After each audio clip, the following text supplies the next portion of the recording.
তুরস্কের president Recep Tayyip Erdogan ইসরায়েলের অগ্রাসনের পরিকল্পনার বিরুদ্ধে মধ্যপ্রাচ্যের দেশগুলোকে লেবাননের পাশে দাঁড়ানোর আহ্বান জানিয়েছেন।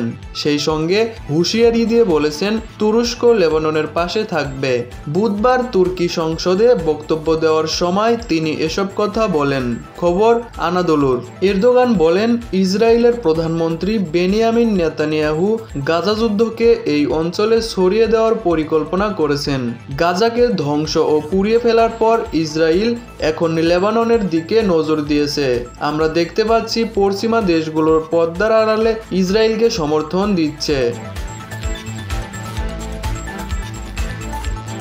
মধ্যপ্রাচ্য জুড়ে যুদ্ধ ছড়িয়ে দিতে যে পরিকল্পনা ইসরায়েলের প্রধানমন্ত্রী বেনিয়ামিন করেছেন তা পুরো অঞ্চলকে বড় বিপর্যয়ের দিকে নিয়ে যাবে। তবে তুরস্ক লেবাননের ভারতী প্রতিম জনগণ ও রাষ্ট্রের পাশে রয়েছে।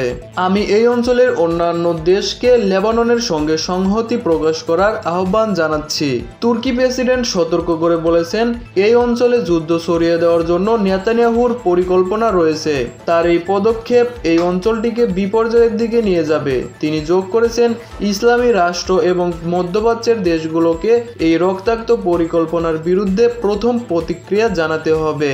যে রাষ্ট্রগুলো স্বাধীনতা, মানবাধিকার ও ন্যায় বিচারের কথা বলে তারা নেতানিয়াহুর হাতে বন্দী হয়ে আছে। এটি অত্যন্ত ভয়াবহ একটি বিষয়। অপরদিকে নেতানিয়াহুর স্ত্রী সারা নেতানিয়াহু বলেছেন, প্রধানমন্ত্রীর পদ থেকে নেতানিয়াহুকে সরাতে ইসরায়েলের সেনা কর্মকর্তারা অভ্যুত্থানের ষড়যন্ত্র করেছেন। শীর্ষ সেনা কর্মকর্তাদের বিরুদ্ধে এমন অভিযোগ করেন তিনি।